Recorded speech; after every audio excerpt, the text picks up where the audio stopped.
Since the day we're born, we're given a name, a race, a class, a all kinds of adjectives and identifications of who we are and what we're going to do with our lives and what we're going to believe.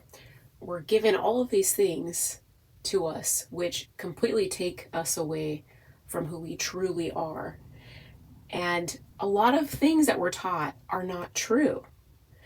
A lot of beliefs that us being inconvenient or ourselves being inconvenient is true, which is not. It's not true that we're inconvenient. We're not inconvenient. We're taught how to be frustrated. We're taught to be upset with things going a certain way or not going a certain way. We're taught that what we say and what we do makes other people mad. So we're conditioned in this way so that we can be molded to be someone that fits in a role that makes other people more comfortable. And that is just that it takes away our essence as human beings.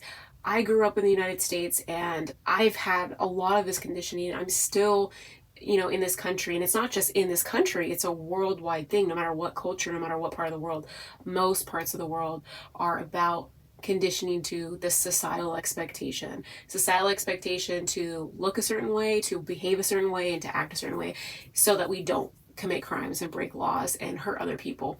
But our true nature as human beings is peaceful and kind and fun and loving. That is our true nature.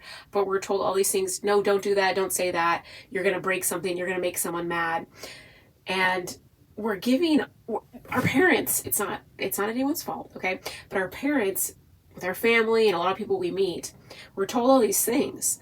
It can be words of affirmation, or it can be things that kind of tear us down from our spirit. And children are very naive. Children do not know that it's potentially dangerous to run into the street. Children don't know. They're just in a state of bliss all the time and joy.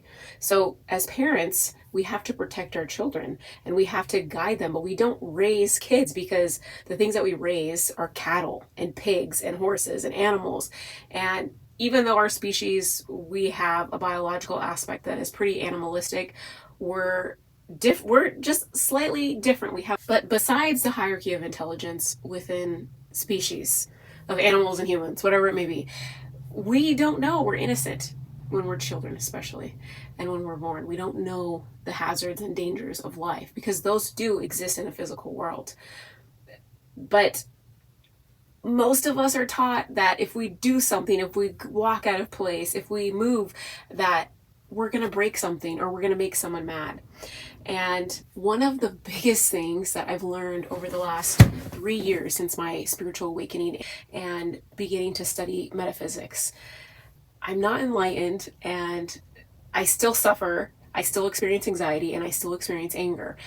But the feelings that I experience now are, there's more times where I'm joyful, there's more times where I feel good about myself, and there's more times where I have a different understanding of the nuisances that happen in this life, or mistakes, or things breaking, or things falling, or things going out of plan. I have a better understanding of it, which is really nice, and it's lovely. I'm so grateful to have this opportunity to be able to experience life in a way that I'm not constantly on edge and not constantly angered or bothered by someone else.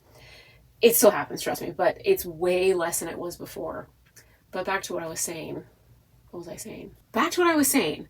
What I learned in the past 3 years is that there is nothing wrong with me. I am not bad, and I am not messed up. I'm not flawed.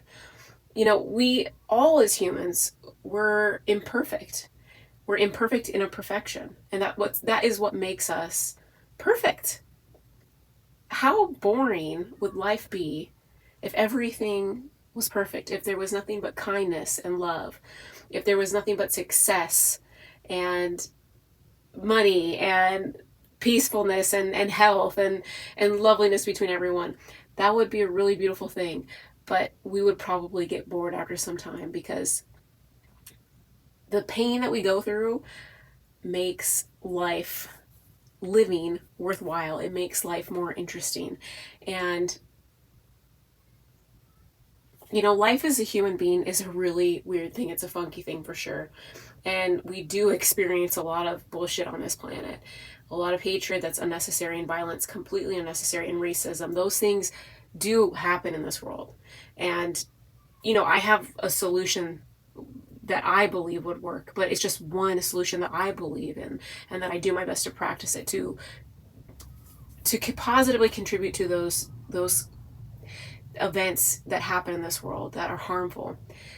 But the biggest thing that many of us are taught again is that something is wrong with us, and that us saying something that we believe or that we don't believe is wrong, or I don't know, us just being ourselves or doing something weird, doing something out of the social norm, or saying something. If you notice now, customer service is just like, I'm not talking about customer service, but I am, is most people interacting, it's like customer service. It's a programmed speech. This is the way we talk, this is the way we interact, and we must make sure that we're nice. And I can't stand that. It's like, it's not about being nice, it's about being kind. Being nice is fake to me. Being kind is a true essence of being a human being, and being kind is not always nice. Being nice is fake. Being kind is real, and it's the truth. And many times, not sometimes, but many times, the truth hurts, and it doesn't always feel good to hear the truth and to know the truth. And I'm not saying to be cruel. I'm not saying to always be right. I'm not saying to always make sure everyone knows what you believe. That's something that I'm working on, is how to be my authentic self in as many situations as possible, but also how to get along with people. Because I don't believe in the majority of people's beliefs or the majority of what people say in this world. And it gets really socially difficult because I do not agree. I do not believe what most people believe. And sometimes you just have to sit quiet, because constant challenge it's tiring. And it's like, Lord, can we have a break? But it's also, it's like, why is it that so many of us are so focused on, yeah, this video is getting crazy. It's going all over the place. Okay.